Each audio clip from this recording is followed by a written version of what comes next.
నిరంతర పరీక్షే జీవితం అనమాట. జీవితం అంటేనే నిరంతర పరీక్ష ఉంటుంది అనమాట. పిల్లలు విద్యలో రాణించే ఉన్నత స్థితి చేరాలని బడికి పంపుతారు తల్లిదండ్రులు. అందుకనే ఒక్కొక్క విద్యార్థి ఒక్కో తరగతిని ఉత్తీర్ణులై ముందుకు సాగుతుంటే తన కన్నవారి తల్లిదండ్రుల ఆనందం విపరీతంగా ఉంటుందన్నమాట. పిల్లల్లో విద్యలో రాణించి ఉన్నత స్థితి చేరాలని కూడా ప్రతి వ్యక్తి స్కూల్కి పంపుతారు. అలాగే ప్రతి వ్యక్తి ఒకటో తరగతి ఉత్తీర్ణులై ముందుకు సాగడం కూడా తల్లిదండ్రులకి ఎంత మేలన్నమాట. చదువుల్లో అసాధారణ ప్రజ్ఞ కనబరించే వారు కొందరైతే, అంటే చదువుల్లోని చాలామంది మంచి ఫలితాలను రాబడుతుంటారు. కానీ కొంతమంది వంట పట్టక దూరమయ్యేవారు ఉంటున్నారు అన్నమాట విద్య నుంచి. విద్యార్థుల్లోని మేధను విశ్లేషించి గుణదోషాలను ప్రకటించే ప్రక్రియ పరీక్ష. విద్యార్థుల్లోని మేధాశక్తిని విశ్లేషిస్తూ గుణదోషాలను ప్రకటించే ప్రక్రియ పరీక్షట. అందులో ఉత్తీర్ణం కావాలనేది అందరి కోరికను. ఇదే విద్యార్థి దశ కీలకం. అది భారత జీవితానికి, భావి జీవితానికి పునాది లాంటిది అనమాట. పరీక్షలు అన్నది విద్యార్థి జీవితానికి. శ్రీరాముడు, శ్రీకృష్ణుడు వంటి మహాపురుషులు సామాన్య విద్యార్థుల గురుకులాలు చేరి విద్యను అభ్యసించారు. వినయంతో నేర్పిన విద్యను వారి వ్యక్తిత్వాన్ని, రుజు ప్రవర్తనను, పాలనాధికారానికి చాటి చెప్పేవారనమాట. వారు చిన్నప్పటి నుంచి గురుకులాలు చేరి మంచి విద్యాబుద్ధులు, వ్యక్తిత్వ వికాసాన్ని, మంచి ప్రవర్తనని, పాలనాధికారాన్ని తెలుసుకోగలిగారు అన్నమాట. జీవితంలో స్థిరపడి విశాల ప్రపంచంలో అడుగు పెట్టగానే కొత్త రకం పరీక్షలు మొదలవుతుంటాయి అన్నమాట. మన జీవితంలోని విశాల ప్రపంచంలో అడుగు పెట్టగానే కొత్త పరీక్షలు మనకు ఎదుగుతున్నాయన్నమాట. అవి నిరంతరం కొనసాగుతూ ప్రశ్నల వర్షం కూడా కురిపిస్తున్నాయి, ఉక్కిరి బిక్కిరి కూడా చేస్తున్నాయి, సమస్యలు కూడా ముడుతున్నాయి అన్నమాట. ఇలాంటి సమస్యలను తట్టుకుని నిలబడాలి మనం అందరం. వాటితో సమస్యలతోటికి యుద్ధానికి సిద్ధపడాలి ప్రతి వ్యక్తిని. చిక్కుముళ్ళను కూడా విప్పాలి. ఇందులో ఎవరికి మినహాయింపు లేదనమాట. అందరికీ ఎదుర్కోవాల్సిందే. బోధించే గురువులు ఉండరు. కాగితాలపై సమాధానం రాయనక్కర్లేదు. గణన చేసి ఎవరిని ఉత్తీర్ణం చేయలేరు.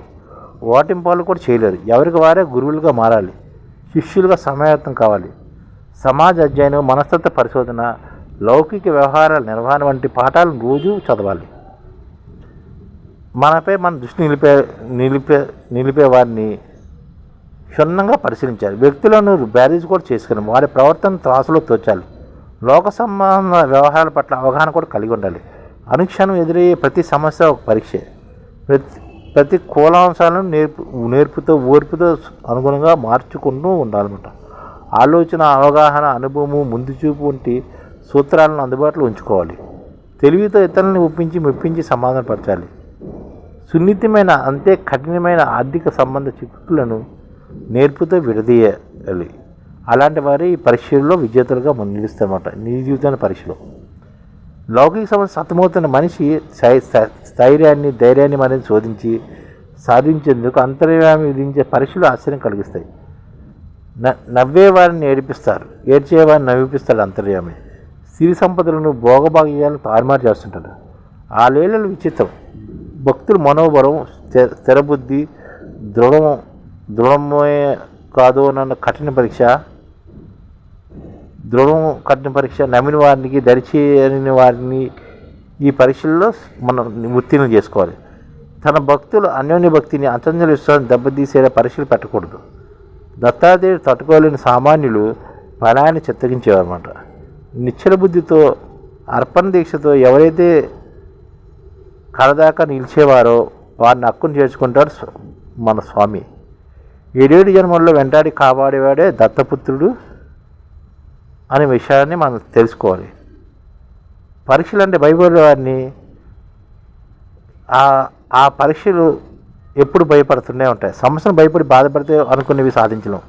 ఎదుర్కొనే సామర్థ్యాన్ని, ప్రతిష్టాన్ని పెంచుకుంటూ పోవాలి. మనిషి నిరంతర విద్యార్థి, జ్ఞాన సముపార్జన అతని లక్ష్యం. లోకోపకారమే అతని జయంగా ఉండాలన్నమాట. సంఘస్వరూప స్వభావాలను, సమాజ స్థితిని జీర్ణించుకోవాలనుకుంటాను. సమాజ సుస్థిరత, న్యాయబద్ధతలను కూడా బలపరచాలి. ఎదురయ్యే ప్రతి పరీక్షను ఎదుర్కొని ముద్దు సాధించాలి. ఓటమి పాలన దిగులు చెందగా మళ్ళీ ప్రయత్నిస్తుండాలన్నమాట. ఇదే నిరంతర పరీక్ష అనమాట. ప్రతి వ్యక్తికి నిరంతర పరీక్షల్లోనే మనం పాస్ అవుతూనే ఉండాలి. అది ఆలోచిస్తూ మనం ముందుకు సాగుతుండాలన్నమాట.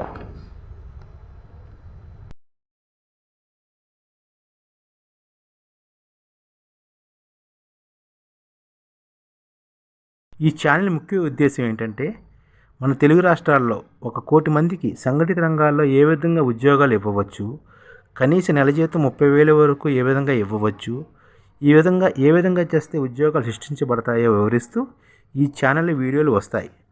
అలాంటి వీడియోలు మీకు కావాలంటే మన ఐడిఎఫ్ భాస్కర్ ఛానల్ని సబ్స్క్రైబ్ చేసుకోండి. ఐడిఎఫ్ అంటే ఇండియన్ డెవలప్మెంట్ ఫోర్స్.